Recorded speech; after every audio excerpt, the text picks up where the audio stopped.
All right. I see some people. I see you girls.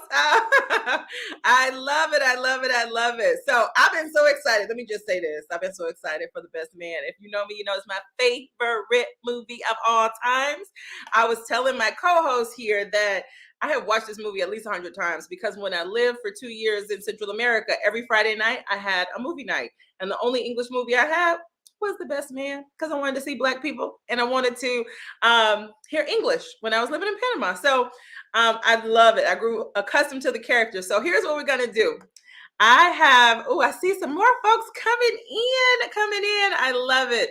I wanted to start with doing a character overview just to ground us with where we are with these characters and then jump into some questions. I got questions. This whole series, oh my gosh, y'all. In the first movie, it was all about relationship, friendship, and careers. And it was right when I graduated from college. A lot of us graduated from college. And so it was the first time we were seeing like college educated Black excellence on the screen. It wasn't no maid, no pimps, no hoes, no not like it was like us. And it was like, oh, I'm Jordan, or I'm Shelby, or I'm whatever. And so I loved it. But this series, though, here's the thing: the series brings in so many other elements, right? So I want y'all to write your notes down. I wrote my notes down of all the different topics. It might have been overkill, but they brought in like the role of parenting. Like now that we're all grown up, we got kids.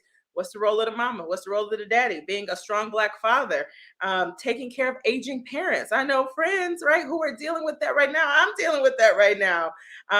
Being Black in America and racism when, the taxi cab Karen, finding your purpose, right? Lance was trying to figure that out. Midlife crisis, self-care, when you're tired of being boss lady and really got to figure out how to be, how to take care of yourself. Getting older, Shelby, right? She was looking at the younger version of herself and just the thought of getting older and accepting that's real. I'm going through some of that right now and accepting that. Being career driven and foregoing children. I know a lot of folks who tried a lot, right, to not get pregnant. And then now it's like, want to get pregnant, we can't get pregnant. And so mental health, right? Kids with anxiety, bullying, Merch. He was bullied by his friends and taxi cab Karen and all those folks, right? So, and then grief and death and dying and how you deal with that. That's what Lance was dealing with. So all of the things, they threw everything. Sexuality and religion, that was a big one, right? The evolving gender norms and mixing that with a Christian household and how you were raised. Like that's the topic, right? With LJ, I can't wait to jump into that one. So many things to jump into. So let me share. Let me share real quick. I should have had that up the whole time because it is The Best Man. This cast is amazing. But let me jump into some of the characters and then I'm going to bring my co-host in so that we can talk about it. So Taye Diggs, Harper Stewart. So while this is up, I want y'all to think about who you resonate with the most. Which character is you? I'll let the cat out of the bag right now, right? I feel like Jordan. I feel like Jordan. I know they've been dragging her in the comments. So we're going to talk about the complexity of Jordan. But I feel like that was me. So Harper, right? In the first one, we met him. He was early into his writing career. He had just published Unfinished Business, right? It was loosely based off of his exploits with his friends. And he got in a lot of trouble with Lance, right? Best Man Holiday, Lance actually forgives him and gave him permission to write his biography after Lance retires. Right. So then he made all this money in the actual series that we just finished watching. He's established. He's in the literary world. But he wants to do something more, but he's still selfish, right? Harper is very selfish. I want to talk about him. He's driven. Some people call him selfish. Some people call him driven. So Harper Stewart. Then you have Robin, his wife, right? Played by Sanaa Lathan. Let me just say that all the characters still look good. Like, do you understand? They still look so amazing 20 years later. So Robin was introduced to us as a chef, a flighty chef. She was a lot of things at first, Harper's girlfriend. And she almost walked away from the relationship when she found out about how close he was with Jordan, right? His friend at the wedding. And I would say they shouldn't have been married. I'll say that. They shouldn't have been married. The only reason they got married really is because Jordan gave the blessing, but they should have been together. So in the sequel, The Best Man Holiday, We see her pregnant. She gives birth to a baby, and she names the baby Mia after Lance's his wife who passed away. So we learn more about Robin in this new series. Like she it went from flighty to like the moral compass of the group. She's an activist. She's like finding herself. She is like a whole new person, just grounded and really setting her boundaries. And so that's an interesting one. I can't wait to hear. I heard so many folks say how much they hated Robin. So Jordan, I'm a little biased. I'm a little biased, but Jordan has always been career driven. She began at BET as a journalist in the first one. Her best friend is Mia. College sweetheart, really, a soulmate is Harper. They never got a chance to solidify things in either one of those. But by the time they see her in the second one, Best Man Holiday, she'd risen up the ranks. She had her white boyfriend. But she played a key role when Mia was dying. So she's the godmother to the children, but she was instrumental. So now she's a boss at MSNBC doing a fantastic job until Black Twitter, drags her. And then she's really starting to think about her success and her health and really just focusing on self-care. So that's Jordan. And then we have Morris Chestnut as Lance Sullivan, right? Lance Sullivan. He's always been a superstar athlete, ladies' man, but fell in love with Mia, and that was his heart. I love their relationship. I think these kind of movies give me unrealistic expectations about love because I see how much he loved her, and I'm like, oh, I want that, but I haven't found that. We'll talk about that in the commentary. So in the Best Man Holiday, he's retiring, but he's also dealing with the death of his wife. And then in this final chapter, he is going through a whole midlife crisis. He is a hoe out there. He said, how are you dealing with the grief? Somebody asked him that. He was like, a whole lot of pee, like the power of the pee, a whole lot of sex, if you will. So he's dealing with it. He's trying to find his purpose, and he's trying to figure out how to parent his kids, LJ specifically, who is non-binary. So that's interesting to talk about. Murch, or Julian. I love Murch. He's a sweetheart. I love Murch. Like, he is passionate about education. He's a teacher, but he's a pushover, right? In the first one, he's girlfriend, boyfriend with Shelby. And then he falls in love with one of the strippers, Candace, who becomes his wife. And then they start running a school together. But in this series, he basically is going through midlife crisis too. And he's saying, I'm tired of being pushed over by the taxi cab Kathy or Karen, and he starts like ultimate fighting to let out some aggression. Candy, we didn't really find out much about Candy in the first episode. In the first series, we found out about her more in Best Man Holiday and obviously in the final chapter. She only started stripping and dancing to put herself through college, but she really was an intellectual. She's working on her PhD and actually thinking about natural alternatives to prescription medicine. Love Candace's character. Q, I love it. I think he carried it. I'm showing all my bias right now, but Q is like cat daddy. Like, he is playboy all the way around. He has a swag that just jumps off of the screen, even more than Morris Chestnut to me. But he was also a little flighty. He was like a budding musician or aspiring musician. Playboy, but he told the truth, right? He was funny. He was like the comic relief. He was funny, and he always gave good advice. He saw the things and said the things, right, that people didn't see. But then you realize he comes from a really wealthy family, right? A wealthy family, and he's basically taken over the family business and empire. His father has set him up to open up all these resorts all over the world. But yeah, he's struggling in his social life. So lastly is Shelby. Love Shelby. She is entitled and bossy.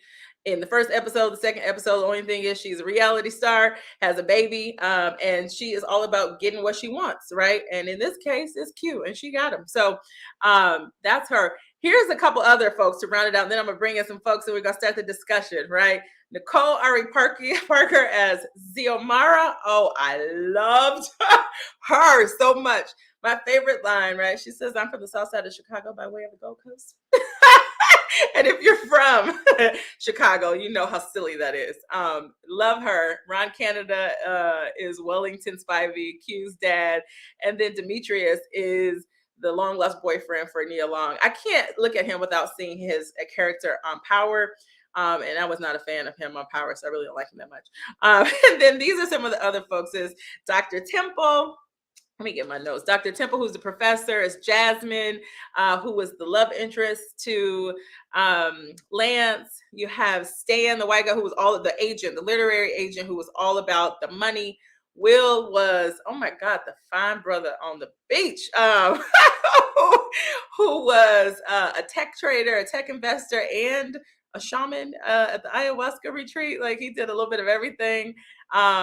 Will was the urban farmer that Robin had a little crush on.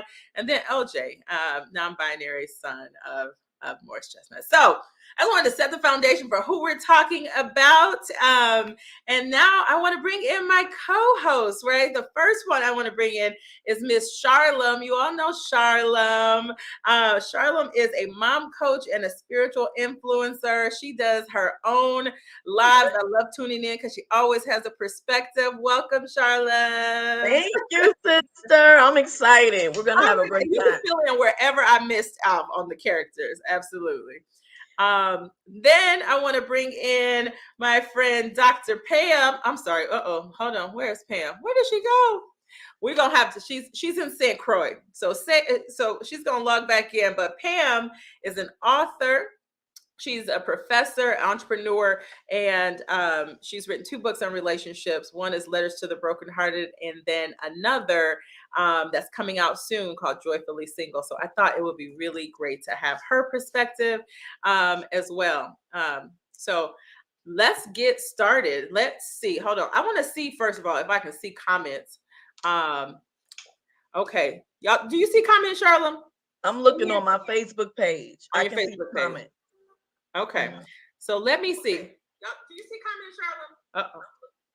Let me turn down my on there. Okay. So the first question I have for y'all is, how would you rate it? How would you rate this? Rate the series on a scale of 1 to 10, but you can't use 7. Pause. You see Pam in the chat? She says she's here. She doesn't know why you can't see her. Okay. Hold on. Okay, here it comes. Let me go back. Pamela! I don't know what happened. I don't know. Well, welcome back. Thank you. I did your intro. Did you hear I it? heard everything. So okay. Yes, thank you. Awesome. Well, I'm glad. And I see some other folks in the studio. I don't know if that means they want to come on camera or not, but if y'all do, just put it in the private. There's a chat. So put it in the chat if you want to come on camera. But let's start by dropping in the chat how you rate the series 1 through 10, but you can't use 7 because it's a cop out. So I always say you got to choose. 1 is like horrible, they could have kept it. 10 is like, I want more. What do we give it? I give it a 10. 10. Straight out the gate. I give it a 10, but I'm really mad because I'm like, y'all run out of content. Why are we just stopping at 8 episodes? Right. Exactly.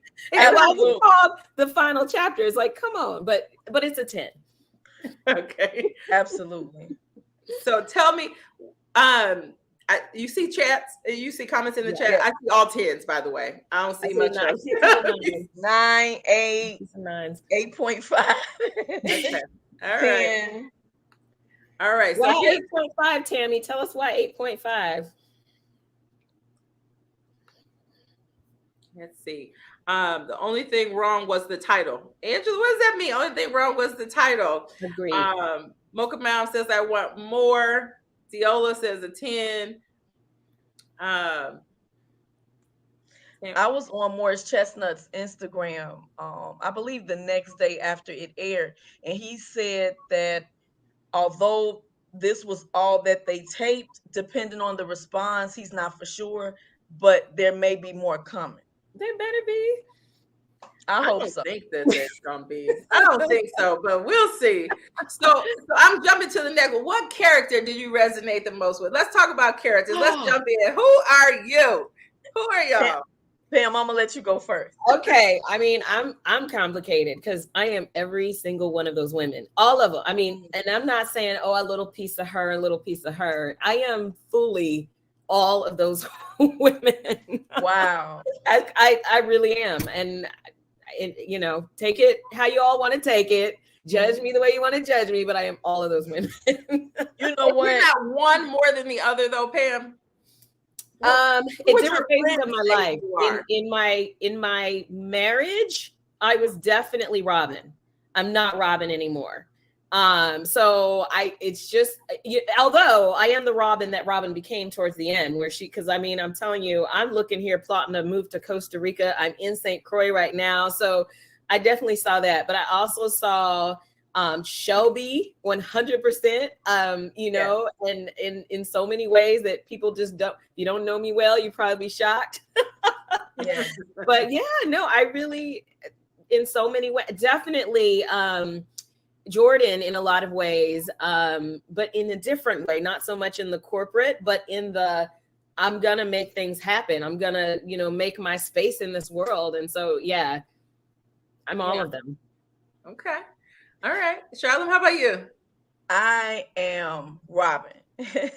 In my presentation and how I deal with people, I'm Robin. I hold in a lot of thoughts and a lot of feelings, but my shadow self is Shelby.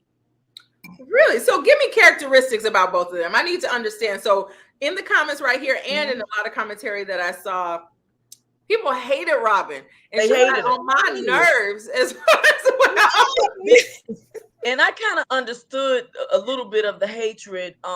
In some ways, Robin was a pushover. I remember in the very first movie when she expressed herself in the beginning of the movie, In the and tub? Harper in the car. Okay. In the car, and Harper was annoyed. The first thing she said was, "I'm not trying to be a nag," because he said, "I thought I had avoided this." So she was trying to let him know, like, I'm not the woman for you to feel uncomfortable with or shun because I'm expressing myself. But because I've lived like that, I've learned that when you don't speak what you mean and hold true to it, you're teaching people that you can be made small. Yes. And you don't use your voice when it's necessary. So I just saw her through the lens of, she spent her marriage not telling Harper how she felt because of how they practiced their relationship. So that she brought that right on over into their marriage. Yeah. Yeah, And you know, their marriage started in a way that he had the upper hand anyway. So I thought you were going to go back to the tub scene where that they're too. laying in there and she's like, I could see myself like this forever. And he's like, oh, they were having this romantic moment. And then he just like, and she's like, calm down. I just mean, you know, and then he says, oh no, I just don't know if I'm ready and all this stuff. And he wasn't, right? So he had planned this whole thing with Jordan at the wedding, and then the only thing he says was, I need you, right? He said, I need you. And that's it. I love you. I need you. Well, I wonder, all of the people who are feeling like, I hate Robin, Robin's annoying, is there a certain part of ourselves that is Robin that makes us cringe? You know what? You're right. It's the insecurity. Because we've all had it. Women don't want to embrace, or there's some embarrassment and shame around being insecure. Yes. And I think that Harper rested in her insecurity, not realizing she was growing out of that. Yes, all of that meditation and centering and taking joy in the things that she actually enjoyed, that was instilling confidence and giving her a voice. But I think a lot of women resent that insecurity. Yeah, absolutely. So Nakia says Robin was misunderstood this series. She was a little irritating, but her story was so heartfelt. There are so many layers to her. And then Angela says, absolutely, they were never meant to be. She hid herself for 2 movies. I agree. She exploded, and it's like she did. Yeah, she did. I absolutely did. It was like, enough is enough. Now, like, before we get off of Robin, though, like, I don't want to go down this path, but she was wrong as heck talking about taking that child to Ghana. Right. I heard debate in a lot of the commentary online. Some people said it's fine. No, I disagree. I agree with her. You know, what's the girl that's the twin that is getting divorced, Tamira Mowry? She was on a talk show and she made the statement, I've graduated from marriage. And she was ridiculed. And because Robin had done therapy with Harper, she was giving him another chance after all the many chances that she had already given him. She had to make a choice. And she knew what it was going to be like to choose him. She had been doing that, as she said, for 2 decades. So she chose herself. And there's consequences to choosing yourself. You can choose yourself, but you can't. When you have a child, she did yourself is included with the +1. She did it though. She did it. Yeah. That's rough. I mean, that's very tough. And I'm just gonna be transparent in this conversation. So I hope we're okay with that. But just being able to identify with the possibility of after divorce taking your child to a new place, that is so hard to do. I did the same thing. And thank God, even after a lot of turmoil, we figured out, just like they did, the co-parenting thing. Because at the end of the day, it does have to be what is the priority for the child. And somehow they figured that out. They didn't show us that. They didn't give us those details, but it does happen. People do figure it out. It's not always a lifetime of turmoil, for all 3 people. So I don't know what they did. And it would have been nice to see that. Right. I agree. Yeah. Shar in the comment says she grew out of the marriage, but you don't run away with your child. He was a good father. Why do that to him? I think because of the level of wealth that they lived at, she didn't see it as running away. He could come see her anytime that he wanted. She told him when they went to Jamaica that she wanted to move. He ignored it. So she waited. She didn't want to move out of Harlem to the Upper West Side. She caved in that.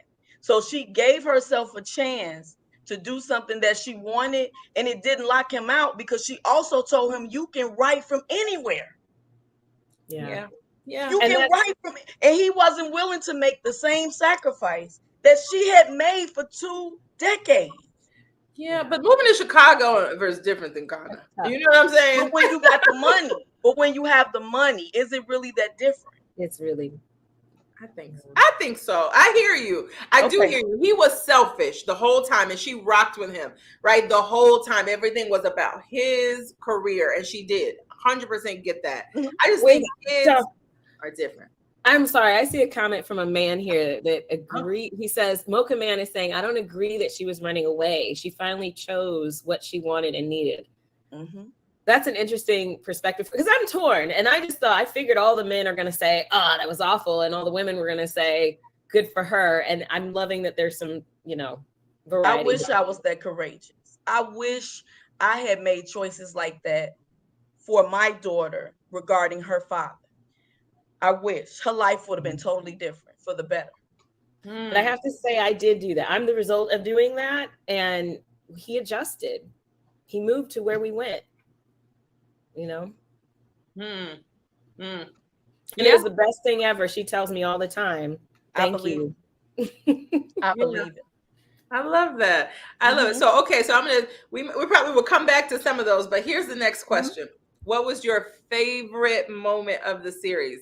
Right. I think every moment, especially cultural movies like this, movies for the culture, are so good. I just rewatched The Color Purple with my daughter because she read the book for school. And there's so many moments that have become just part of the dialect that you don't even realize, right? Like, Humbo, who this woman? Right? Or, ooh, you show is ugly. Right. Like, those were two of my favorite lines, right? And so we recreate these things. But was there a favorite moment for you in this? I see when Shelby showed up. Since we on Shelby, I have to say, I had to go. I know, again, a lot of you who don't know me, you're going to be like, what? But I have to say, I had to watch the scene again when she showed up at his bachelor party and did the dance. Oh, the stripper scene. The stripper scene. Yeah. Yeah, that's what she's talking about. Oh, it was good. And here's the crazy thing is she used Candy, right? Yes. That's the crazy part. So she was like, Candy was like, I showed her that move. I showed her that. What are you talking about? That's my move. Okay, yeah, sorry, I got it wrong. Yeah. That was funny. That was good. Charlotte, what about you? I have 2 favorite moments. Of course, because I see myself in Robin. I liked when she heard Jordan laughing in her sleep. I think there was a moment where they were showing a woman's intuition. She knew that Jordan and Harper were together by intuition, and she woke up. I really like that because that happened to me before. So you don't always need proof, you know, in your spirit. Mhm. But I liked when Quentin finally apologized to Shelby when she was trying to take care of him, and he thought he was having a second heart attack. You know, it's rare. I have a lot of married friends, and unfortunately, I hear a lot of misery stories. So it's rare that a man will humble himself and say, "You were right, and I apologize for not allowing you to love on me the way that you've been trying." Yeah, so I really like that. I really like Quentin. I mean, and to go back to your Dominique, what you said earlier about, you know, some of the stuff is like, is it real? Can this really happen in love? That was one of those moments. Like, you know, the whole Quentin, her story. Anyway, I was just like, don't play with me like this because it don't happen. Yeah. They were my favorite couple. Wait, so Q and Shelby? Yes. Q and Shelby. Yes. So Desiree in her comment, she said when Terrence Howard repeated the Will Smith moment and said, "Don't talk to my wife like that," and then cracked up after. That was a good one. Yeah, they were cute. I think they carried the series. I agree. They carried the series. So one of my favorite moments was actually Xiomara. Like, she cracked me, even though she was only in it for a few minutes. Like, she was all like zen and sage and all these things. But that girl flipped that script so quickly. So when they were out there, her and Shelby talking, and she says, well, Shelby says, "Keep my daughter's name out your mouth." Mm-hmm. She was like, "Keep my man out yours." Yes. Oh, where the sage now? Where is the sage? The Chicago came out. The Chicago came out. Chicago, by way of the Gold Coast. Yes. It was funny. I love that sage. She knew how to use that sage as a weapon. She burned that house down with that sage. Listen, that waiting to exhale moment. She did it. She did it. I love that. It was funny. Okay. Any other comment? Let's see. Favorite moments from the chat. See if anybody has some good ones there while I pull up the next question. The other line from Nicole Ari Parker's character. What she say? How did my punani taste? Oh, that was a good one. Yes. Absolutely. That was good. All of her lines. It was good. When she kept on saying, "Oh, Shelly." And then she clearly knew her name. She knew her name. Clearly. I was like, "Oh, that's petty on a new level. I gotta up my petty game." It's good. It was good. Mm-hmm. It was I had to say, there's one character I can't identify with. I did say all the women, but I couldn't identify. I didn't see myself in her, but Xiomara. Okay. Okay. That's fair. Okay, so what moment either made you crack up laughing? Y'all just got mine. Those made me crack up, or that pissed you off, right? It either made you laugh or pissed you off, one or the other. Which one of those? Of course, the Terrence Howard line just took me under. Like, which one? When he used Will Smith. Oh, okay. So that was just hilarious. When Harper called Robin a fake African, I was like, yes. Like, so then she came right back with it and called him Clarence Thomas and the Uncle Tom. That's what. But that pissed me off that they came out of him. Yeah, I did. After all that this girl has, after all this girl has done for you, supported you, and you know you haven't been showing up. That's what you say about the true essence of who she is. That's what you say about her true person. That pissed me off. Agreed. Yeah. I've had somebody say that, like, there could be a whole podcast or show just on that fight alone, just on that argument. You know. Yeah. Was that the argument? Remind me. Was that the argument when they were talking about the protest, when he was like, "Don't take my baby out"? No.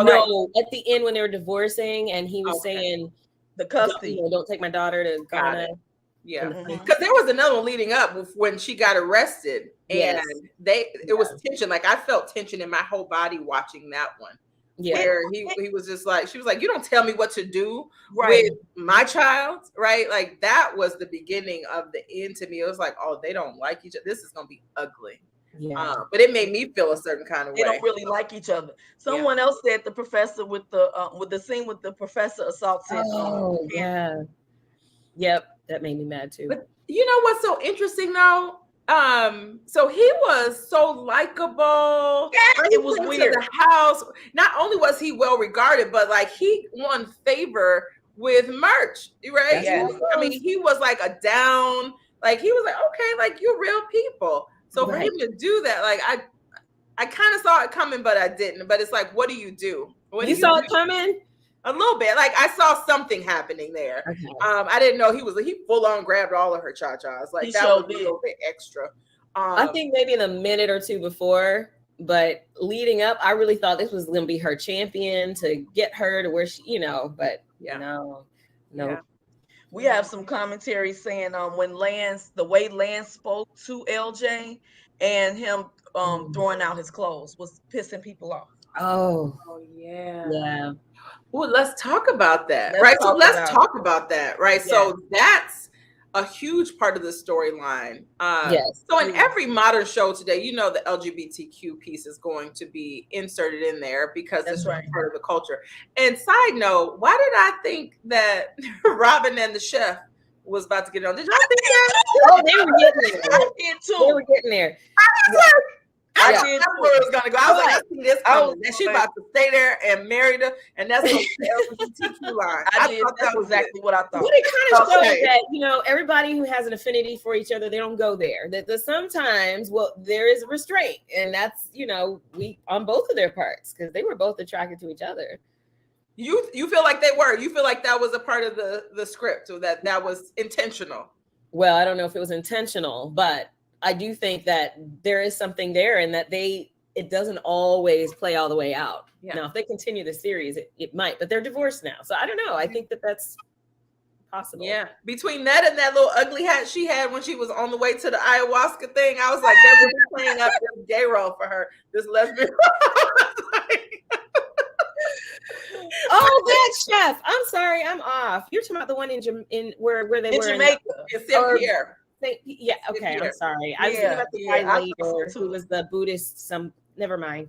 That's okay. Yeah, I I was thought way she off. was about to be off with her. But so back to LJ though. So LJ and that piece. So everybody knew, right? Everybody knew about LJ except for his dad. So the scene, he was just like, "You don't own anything. I bought you all this stuff. Like you don't even know who you are." There is some truth to that. So let's talk about Very that. Like much as so. a parent, as a Christian parent, you're supposed to guide your child in terms of your beliefs, right? If your beliefs are baked in faith, the cerebral lobe, right? That frontal lobe is not fully developed until about 22, 23. Right. You don't know who you are. Like kids, if you leave them to their own devices, they will eat candy and cookies all day, never brush their teeth, never shower. That's right. Right. So as a parent, you do have to guide them, right? And so when they make choices, right, they're not fully developed. So what do you do in that situation? Talk about it. I have to say, I don't see kids that way. I don't see, I really don't. Because I look at adults who are our age and they don't make any better decisions than the children that we're talking about who are 15, their cerebral lobes haven't. Great I don't know point. what's going on with the cerebral lobes of some of the people in their late 40s and 50s right now. So I think it's more of a character. Yes, we do need to guide them and be that support for them. But I think it's more about their character and the values that they already have, because you might have an 18, 17-year-old who has better character than a 48-year-old and makes much better decisions than that 48-year-old. So I don't necessarily see young people that way, that we've got to sort of, mold them, because I just think that we need to teach them how to hold on to their values, because they're going to have them, as we saw with LJ. LJ had his own values. They were rooted in the church, in what his dad taught him, but right, but they were different. Right. Yeah. You know, What do you think, Charlene, as our spiritual influencer? oh my God. I think that we're not prepared for the times that we're living through to parent the children who were born for these times. I don't think we're adequately equipped because we're still holding on to, I believe Generation X is a crossover generation. So we're from the old, but we're entering into the new, and our children were born into the new. Yes. So we're trying to bring over some ideals that our children are only tied to as deeply as we're tied to them. Mhm. And I appreciated that Lance prayed. I understood why he tried to be strict and, you know, putting his foot down about how his house would be ran. But at the end of the day, the greatest call that any believer has is love. Yeah. And I don't mean tough love, because Christians will easily lean into tough love because you're able then to exact whatever your plans are the way you see fit. But what does it take to actually win this person's heart? The scripture says he who wins souls are wise. So if this is something your son is saying he identifies with, it will behoove you to deep dive into what he's talking about. It will behoove any parent to stay away from judgment, because you are certain to lose your child. You don't have to compromise your faith to love your child through these times, but you will be challenged, and you're going to find out what real love is if you don't have it. That is so good. Good stuff. Like it needs to be its own like webinar class. I don't know if you're doing this, but we did not get taught this coming up, you know. Absolutely. One of the things about his prayer that just made me cringe was the first prayer when he said, Lord, change him.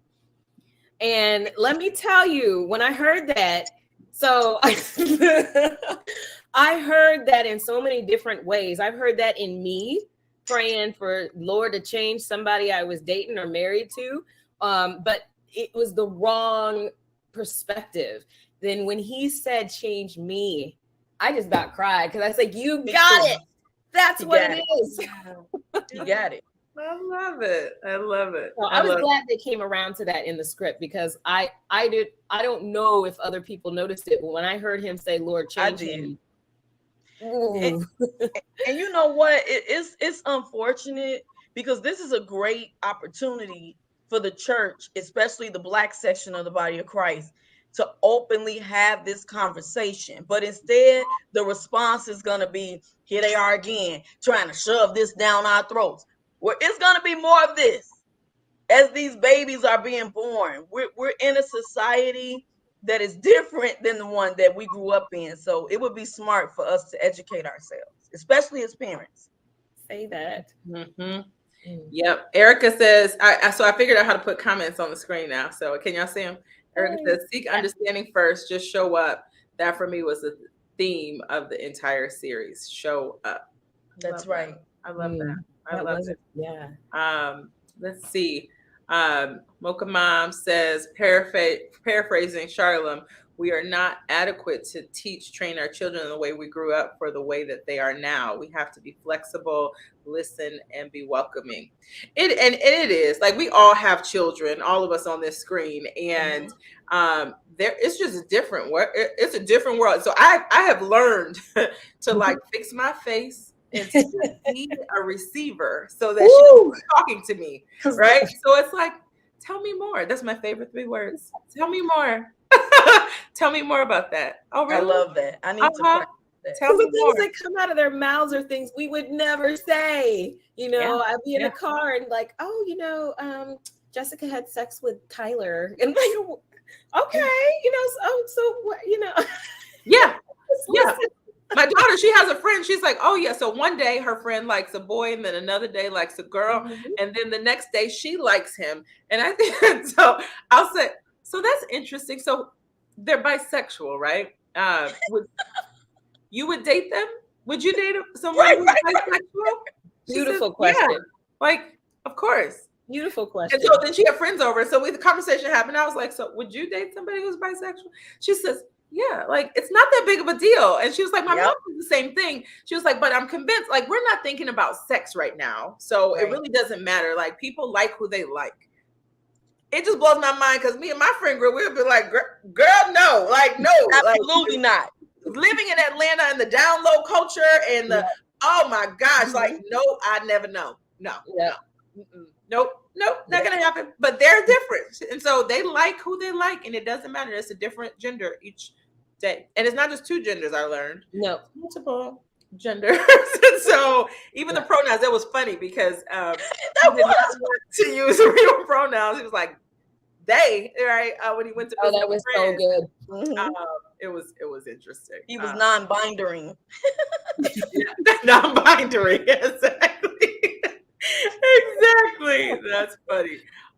Okay, so let's see. Where are we? Your favorite moment, the moment that made you laugh or pissed you off. Okay, here's another one. Which relationship did you enjoy the most? Now, this can be friendship or a romantic relationship. Which one did you enjoy the most? Quentin and Shelby were my favorite couple because Yep. I like the evolution of toxicity into something that actually worked. Yes. I like that because it's and she withheld from him that girl was his daughter. So I I would have too, wish though. they would have showed how they worked that out. I wish they would have showed that. But the caveat to that for me was this is why people should mind their own business. Because you look at a woman dealing with a man in a situationship for 15 years. She's stupid. She been dealing with that nigga for 15 years, but she had her reason. As a child. Yep. He was And her I child's could father. see why she didn't tell him, and because it was such a volatile thing. And what is that going to bring to the table when now I tell you, and now I have to deal with you, but I don't know if I want to deal with you in that capacity. I can sleep with you, but I don't know if I want you all up in the mix with us right now.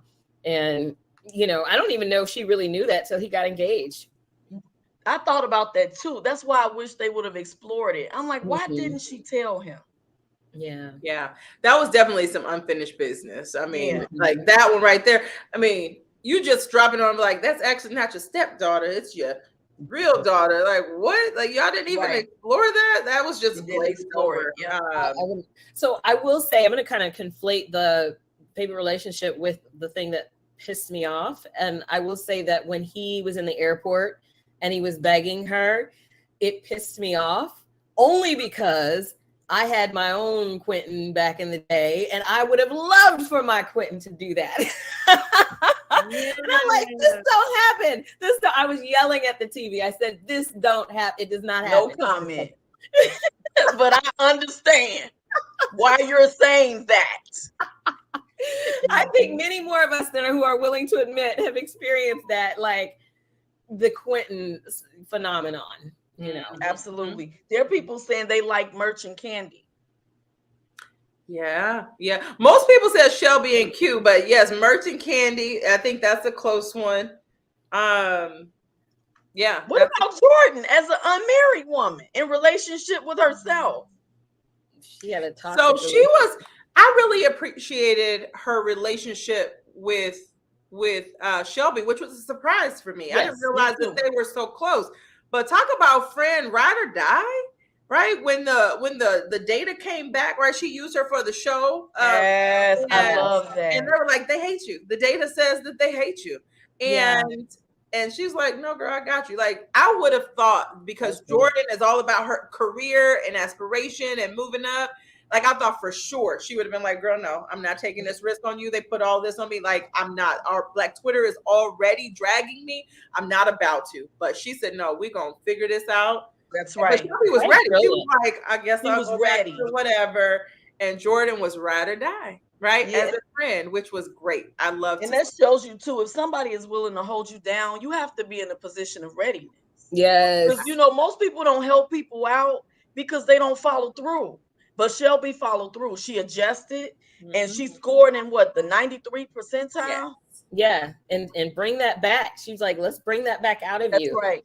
And I will say, I love Robert's comment too. But let me first say, before we move off of them, when you first said Robin's relationship with herself, I feel like her relationship with herself was really toxic and neglectful, but her relationship with the people she loved were he was there.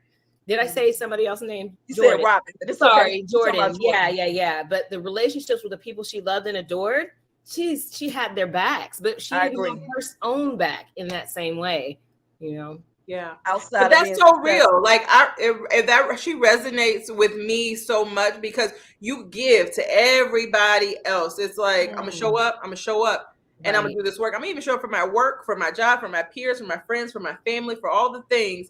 And then you're not taking care of yourself. So I love that. I think Jordan represents so many women our age where he put career first and family first. And then it's like, I'm not eating right. I'm not working out. I'm not like I'm not doing all the things for myself. And it's funny, like in so many ways, Jordan resonated. Like I quit my job and the way that she walked out, like I'm out. I was totally out. I'm like, I'm out of here because I was having these health scares. And I'm like, it's not worth it. It's not worth it. So I'm going to go out and I'm going to choose me for one. So can a woman have it all? Not at the same time. No. Nice one. What does all mean? I mean, I agree with Dominique. I'm just wondering, what is all? What is it? I'm assuming, so I don't want to fill in the blanks for you, but can you have it all? Can you have the career? Can you have the marriage? Can you be a great mom? Can you be a great friend? Can you be in shape? Can you be spiritually sound? Can you do all the things together at the same time? And I think we were taught that we could have it all. We were told that we could have it all. And I think after 46 years of trying, I don't think that you can at the same time. I think something always takes like I'm doing that. I feel like I'm in that season that all the things you just said, I can say an abundantly strong yes to. But I think that's why it depends on what the all is that you mean, you know, because the career, if I was still doing the 9 to 5, no. But because I have my own sort of businesses and enterprise and I create my own time, I nap whenever the heck I want to. Nice. Yes. But I think it depends on what that means, you know. So 20 years ago when I was doing the standard, no, absolutely not with that job. And I asked that because I was glad she wasn't pregnant. I don't think she would have been ready for what it meant to be a mother compared to how she lived. That's a huge sacrifice. But did you catch the line though? She says, for once I was ready to be not in control. Right. So everything is planned. Here's my 1-year plan, my this plan, I live my, but for once that was going to force her to have to lose control and just go with the flow. But when you're so controlling of every aspect of your life, you don't leave room for that. So I was praying that she was. I really was. I think that would have changed her. That's how I think you get the all, by just letting go. Don't be in control of everything, you know? But again, I get, you know, it can be debated because it really depends on what we mean by all. But that letting go of the control. I agree with that. Huge. Yeah, I agree with that. It just seemed like she was such a high-strung person. I wonder if being a mother would have been something that she eventually resented. And I know what it means to be resentful as a mother. I think if she got pregnant when she was in her 30s, her late 30s, in that first movie, yes, absolutely. Okay. That goes back to what you were saying, Dominique, about having certain things at certain times. Yeah. Okay. So that makes sense. Certain times. I don't know. It's a powerful question that we've been asking for ages. I would love I love, like, who's had it all, right? But I hear you say that you're having it all. I love that for you. But if somebody's all is like, I am, I don't know, a billionaire and I'm where Oprah is, then no, I don't have it all. But I guess again, I think it goes to how we're defining it, you know, and maybe it's a self-definition thing. I don't know. Perhaps. So I don't want to be all in your business, right? About, again, relationship. Let's just say a significant other, right? I don't know if there's one that exists, but what I do know is that I feel like I have it all until I get in relationship. And then, you just made such a good point. That workout that I was doing every day at 5:30 in the morning, out the window because we stayed up late, and then that don't happen, and then a whole bunch of other things don't happen, right? And so, like, I know you're joyfully single, perhaps. Yes, right? that's why I have it all. Joyfully single. I don't know what you can be dating. I don't know, But no, that- I'm not. But you hit it on the head. That's why I have it all, because I don't have that. right there. And That's so true. so I could say that too, but guess what? Like I want relationship. Yeah, I me too. absolutely do. I want relationship, but You're I right. do know that something is going to give when I get into a relationship, because every time I've gotten into one, Yeah. something has to give. I have to say no to a friend gathering. I have to say no to a workout or no to another. Somebody told me no tonight to hosting, like to co-host. She's like, girl, my husband wants me to watch this movie with him. I ain't even mad, girl. Go hang out with your husband, right? She That's how it wanted goes. to be here, but that's the sacrifice, right? That's There's always a right. sacrifice. Radaya, is it Radaya? So she has been all on this. Yes, we can have it all. And her last comment I've seen here is, yes, we can have it all, including a loving relationship. She said this like a couple of times. Oh, say more, Radaya. Come on now. Like, I want to hear more, say more, because So- I want to believe that the joyfully single life I'm having right now can also exist in joyfully coupled, joyfully companioned. And I want to believe it. I haven't experienced it yet, but I want to believe it. Yeah, you need to meet Radaya. Actually, she wrote a really powerful book called "Being Is the New Doing," Ooh. and I love it's that. really powerful. So y'all would make really good thought partners, I think. Okay. So I'm yeah, gonna find you. absolutely. Okay, so 2 more questions before we wrap up, or if anybody else wants to come into the chat. Who was the star of the show? Who was the star of the series? Who was the standout? Who was maybe the same as your favorite character, but who was the star? That's kind of difficult because they did a great job at telling everybody's story. Yeah. So for me, that's kind of difficult to choose. I see Shelby and Q, Shelby. I guess I didn't want to be redundant either because they were my favorite. I know. That is hard. Yeah, it's a tough one. It's a tough one. I love that they did balance. I wish they would have fleshed out Lance's character a bit more.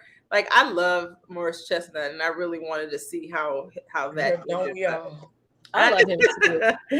He married the wrong Pam. He's married to a Pam. The wrong one. I think Harper should have married Jordan. You said you do think? I think Harper should have never married Robin, and he should have married Jordan. They seem like a better pair in terms of being driven, go-getters. For sure. I think they would have fared better. Absolutely. Everything that he was like her, right? And it was just the opposite of Robin, and she hated that about him. She says, why aren't you ever satisfied? She says, you're always searching for this elusive, they were mixed better, match. right? This elusive better, as opposed to being in the present. But I wonder, Angie, she says they would have driven each other crazy. I think Dominique White is saying that too. Where you have 2 go-getters like that, it's cool every now and then, but where y'all would never see each other. Like, yes, Dominique White is saying, I don't think that would have worked because they're both too driven as well. And I'm thinking, we had this fantasy though, going through college, being in our early 30s, like this power couple. And I'm curious how the power couples really do behind closed doors. I don't know, genuinely. I'm curious. That would be good. That's to a find good out. question. Like, have you how ever are been in a Jay-Z power and couple? Have you been a part of a power couple? I was no, not unless you look, no, because it was very much like a Harper and Robin situation. So I hadn't even come into my power yet. But if I was married to that man now, yeah, we'd totally be a power couple. I just hadn't come into my power yet. And there's a guy that I've been dating on and off, and he is like as driven as I am, and we never see each other. Like, I don't like it. Wow. It's like, I don't like it. Is quality time one of your primary love languages? That is my number one. So so that's something to know. If quality time is a primary love language, that's something. I need that. That's all I'm gonna say about that. That's a good point. Yeah, and it's like, what about me? Hello, what about me? Hello, and I have, when I've dated men, they've said that to me. What about me? I'll be at a meeting and I'll get out of the meeting. I'll have 30 texts so why are you just not gonna respond? And I'm like, I was in a meeting. Yeah, literally. Somebody said it feels like I'm in a long distance relationship because I don't see you except for like once a week, right? But this was at a phase where I was in the best shape in my life. It was right leading up to my 40th birthday, and I was working out like 6 days a week at 5:30, and so I had to be asleep by a certain time, and so I actually told like, nope, I can't see you until the weekends because I have this competition, I have this thing, I have this goal, and we only saw each other on the weekend. He was like, I don't like it. Feels like we're in a distance relationship and I need somebody who's there, like religiously. So me choosing me made me lose out on love. And so I chose me. And sometimes, you're like, well, maybe I shouldn't have. And it's that balance, but it's the juggle. That's why I feel like we can't have it all.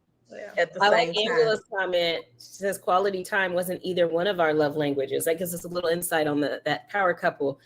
That wasn't their love languages. So yeah, I heard someone say quality time and words of affirmation are the two love languages that put you in a position to be a victim because you're at the whim of another individual.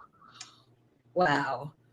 So if that wasn't their primary love language, it's kind of good because you're not being pulled or feeling lack as a result of not having. That's so interesting. It was interesting. Interesting. Okay, so let me see these last. So unfinished business. So what was the unfinished business that needed more closure? Right? What they left a couple of dangling storylines. Everybody wanted more. What did you want more of? What did you want to see that you didn't get? What Robin and Harper's life looked like living oceans apart. Yes. That conversation Quentin and Shelby had about him not knowing that was his daughter. Yes. Candace and how she became like a Me Too movement woman, speaking out against that professor. I think that was dope how she transitioned from like being known as a stripper to an intellect. That was beautiful. I love that. I love that too. That's it. That's all I can think of at the moment. What about you, Pam? I'm thinking about the wedding with Xiomara. All of a sudden, she was just not there. So I mean, I want to know, like, what is the story? They're getting married. Where did you go? Well, like, we know where she was, but how did that play out? Right. Who told her that he's not marrying you today? What was that whole scene? So that part I was really curious about. That's the main one that comes to mind. Yeah. I have one more thing. Did Harper and Jordan sleep together? That was my question. That was going to be mine. Like, what happened there? Because there's debate online about it. I think they left us hanging on purpose. So they said, right? Because I've been stalking people's commentary, and they said when it first starts out, it shows them together. So I need to go back and watch it. But they didn't sleep with each other that night because the phone rang about Q being in the hospital. They kissed, but they didn't sleep together. So my impression is that they never did actually sleep together. Do you know? Did they sleep together? Well, and then that's probably accurate because at the end when they were talking again, she was kind of like, yeah, you need to find yourself and not in me, not through me. And so I think she had finally was closing that chapter. Yeah, that's true. Move forward. That's true. I wanted to see the happily ever after for Jordan, my girl Jordan. Like I need her to have a happily ever after. So does that mean, and this is coming from Joyfully Single author, does the happily ever after mean that she's coupled with somebody? Yeah. As women, we're conditioned. Yes. As women, we're conditioned. So yes. That's fair. I mean, I want it too. But I'm just curious. I was just curious. Yeah, I do. I think here's the thing. I think that we are all meant to be in relationship, right? And it may not be romantic relationship, but I do think that there is something, especially as you age, right? Like career is only good for so long, but like even as you create moments and experiences, I was telling somebody, I live for creating moments and experiences, whether it's trips or holidays or whatever, but they're all with different people, right? Whether it's a friend group or a partner, right? There's no continuity in all of those experiences. And I look at people online and I see, okay, the 25th year anniversary, their 15th anniversary, and I love that. I never thought in a million years that I would be 46 years old and not be in a partnership. I never saw that as my life. I just knew it that I would be. And I mean, I've been married twice. I've been married twice. And that's why I ask, and so I understand what your context is when you say happily ever after. But, as we know, those who have been married are not happily celebrating 25th anniversaries are not happily ever after. Those celebrating 50th anniversary.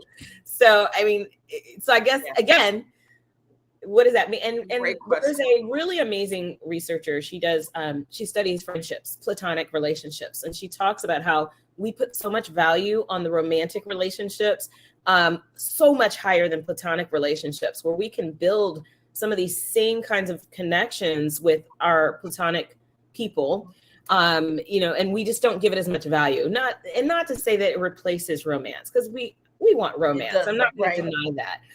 But we also, I think, can find happily ever after in because they all have each other. They all have this amazing bond of friendship. Robert mentioned the males and how they all connected with each other. To me, that's a form of happily ever after.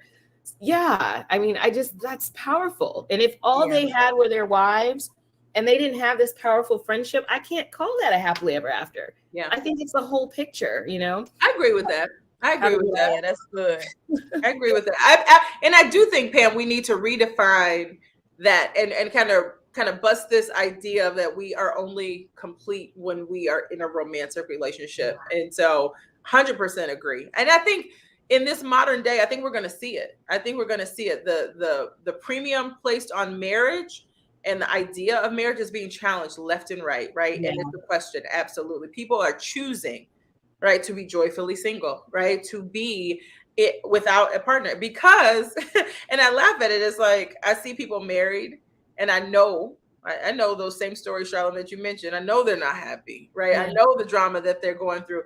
And I quit because of that. I quit on mine because I didn't want to. I'm like, oh no, right? But people who are in them, they've dealt with way more than I gave up for, Right. And it's a choice. It's a choice. It is a choice. But I feel you, Dominique, on the love thing. I mean, it's a wonderful thing to have. So, yeah. Lord, I know. It's a tough one. The other day, you need a boyfriend. I said, no, I don't. Most men steal peace. You can't have my peace. I work too hard for it. And I don't want to give up my freedom. I would love to be married, but I don't want to give up my freedom. I can just go. And there's a great deal of consideration that comes with being married and not being able to just go. And I don't know, maybe I'm immature in that area, but you can't have my peace because I haven't met a man yet that don't steal peace. Oh, yeah, that's a tough one. Oh, yeah, it's hard. Sometimes I think, and I can only speak for me, I think sometimes movies like this have given me this false picture of what love is, what relationship is, and that's the bar that I have now. So nobody fits that, right? Nobody fits that.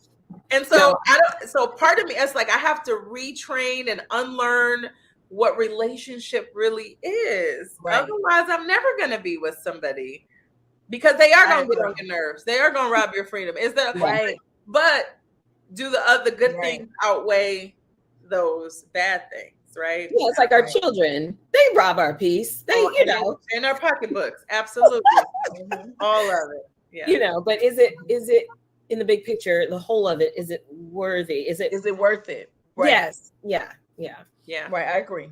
Yeah. So that's it. So last question. Here's what key takeaways? What's the morals, right? You watch a movie, there's some lessons. Did we learn any lessons about relationship or friendship? Oh if my Mike goodness. Clinton is getting married, I'm gonna crash the wedding, and then he's gonna propose.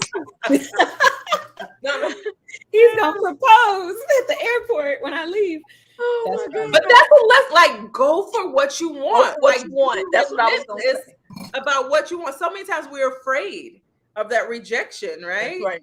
Yeah. But she went after what she wanted, sure like did. from the dance at the bachelor party to the 1 a.m. meet me at the cabanas to Right. she was serious. And those are the people who get what they want, who put it out there. Yeah, I was gonna say know what you want. And as a woman, Mm. you know, be comfortable with what it means to be a person of power. You have Yes. your own individual power and agency over your life. Robin's life would have turned out completely different had she functioned in that personal power. So know what you want, own your personal power. And as I say to my friend all the time, in this life, you don't get what you don't go after. So go Right. after what you want. Yeah. So I have to say, to your point, I think that lesson came in the very first line of the show. It was one of the first lines, and it said, you know, did it really take being almost 50 to learn all this? Yes. And his answer was yes. It's a Yes. process. We don't It's a come out process. out of college knowing this stuff. We That's want right. to, but That's it right. takes. We're all almost 50 here. You know what? Let me say this too. I'm glad you said that because with the lessons that I'm learning and the wisdom that I'm gaining, I want to just stuff it all into my 20-year-old daughter. But I had to accept, no, she's 20. You can share wisdom with her, and then she has to live that out. Yeah. She's not going to exact that. You're learning to exact it at 45. She has to make her mistakes and go through her peaks and valleys. So it's interesting that you said that. I agree with that. Yeah. It takes time. It's a process. Nicole, I just want to acknowledge your comment. Your comments are coming into a private chat and not the public chat. I just want to acknowledge you said, I like Jordan didn't go for Harper. She said that he needed to care for himself and she didn't want that stuff, even though she loved him. So I just wanted to acknowledge that because it's also connected to, I think probably part of the lesson, and I'm trying to articulate it, and it's about following your heart, right? They were soulmates and they knew that back in the beginning, right? And I just wish they would have acted on it. Their lives would have been so different if they would have acted on it in the beginning. And I think there's some obstacles that stop us, but everybody in their friend circle knew that they belonged together. They did. Right? Everybody knew. So much so that they were willing to overlook the infidelity, right? Think about it. Like they knew that they had kissed or been together, like Q and Shelby, for example. Yeah. But they came like, where y'all been? Hold on, what you got? Right. Right? What's happening here? So they knew, but they were egging it on, like. Okay. That's why I like Q and Shelby, because based on their experience together, they know that sometimes things can be messy, but that can be a part of it on your journey to wherever you're going. The friends did the same thing for Quentin and Shelby. You know, when Harper asked him, "You want to go to the airport and see if she?" Yes. Isn't that messy? Yeah, it is. Okay, Angela, I see. You're on the. You want to come on screen? You want to? I'm pulling you on screen. I'll call you back. Angie B. Yeah, I'm loving every minute of this. Like, I found my people. Yes, I've been waiting on this. This whole conversation has been in my head for days. Yeah. So thank you for giving us space to come here and, you know, be around some people that want to have the same conversation, because there was so many levels to this thing. There was so many levels. And then I like the fact that we can come in here and agree and disagree about how each of us saw the experience that these characters went through. But at the end of the day, you know, it's a human experience, and we all have it, and we all connected to some part of it. That's right. I mean, there was a lot of me that, and through the whole thing, just kept saying, I don't see how they're not mad at Q and Shelby for getting together when she was with Merch first. Right. I was wondering that too, but they knew that was. They all was sleeping with each other. Think about the whole friend circle. They was all sleeping around. Harper slept with Mia, that pissed Lance off. Right. You know, right? Merch and Shelby, then Q, right? Harper, like it was just too much. It was the whole little spin the bottle circle. It was crazy. Why do you think that we fell in love with this? What, like, it has become a cultural phenomenon. Why do anybody, like, why do you think we loved it so much? I think that you hit it on the head when you said earlier that you were in college when, you know, right when you got out of college is when this came out. This is us. It's us. It's us. We all, we're in the same experience now where they are. Like all of the same things that we're, and then the writing is so on point that they come in and they say what we would have said in that situation. Like that part is what gets me. Like when Jordan walked up to Lance's character and she was like, "You all right?" Right. Right. I felt that. She was like, you know, "You all right?" Like that is what I would have said if I would have walked up to my homeboy who I knew had a problem with me, but he's trying not to say something. "You all right?" You know what I mean? So just the language is us. Right. So speaking of language, though, how did you feel about the use of the N-word? I didn't like it, and I told Hawk that. Really? I didn't. I thought it was very, and then he said, "No, it's not that. It's not." He said, "No, don't listen to it that way." They're talking how we talk. They're talking how we talk. And I was like, okay, so maybe from a female perspective, you don't hear us saying it, but from the men's perspective, they still say it quite a bit. But for me, it was like it just kept ringing in my ear real loud. So it's interesting. So Magic, my ex-husband, he was watching the first episode here for Christmas Day. We were opening it, and I said, "You got to watch it. It's my favorite show." He knows. And he says, "Why do you use the N-word so much?" And I was like, because that's what we do. Like, and I love it. And I was like, I love they use it at the right time and the right moment for the right effect. And I don't typically use it, you know, regular, but I thought it was so perfectly used and it made it so much more authentic. Like, I know we have a horrible relationship with the word. Yeah. But I think there's a point that, so Naja is saying they use the N-word, and I'm sitting here thinking they use the N-word. And I think that just shows how seamlessly it just flowed right into the conversation, because I'm trying to think, wait, did they say it? But now that you mentioned it. When Jordan was on the resort and the guy turned her down, she said, "That's why I don't mess with these." Yes, right. It's just they use it. I would have said that so many times. Yeah.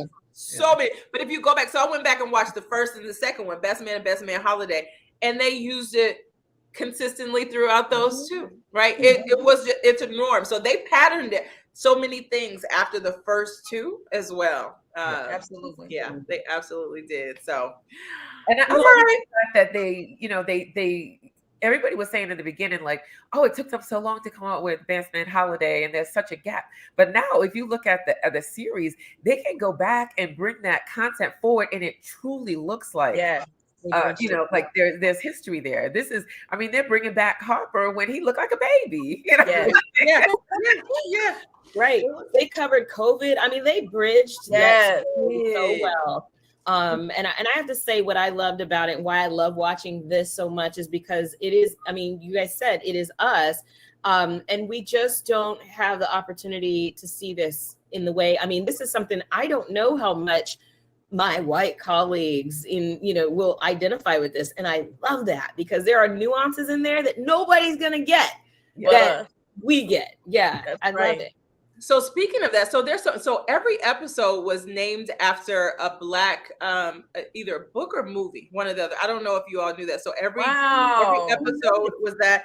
There was so many inferences, also names. So he's in the movie, I think, in one of the series, they talk about the daughters. One of the daughters for Merch. He says, "Oh, she's gonna be the next Mellody Hobson."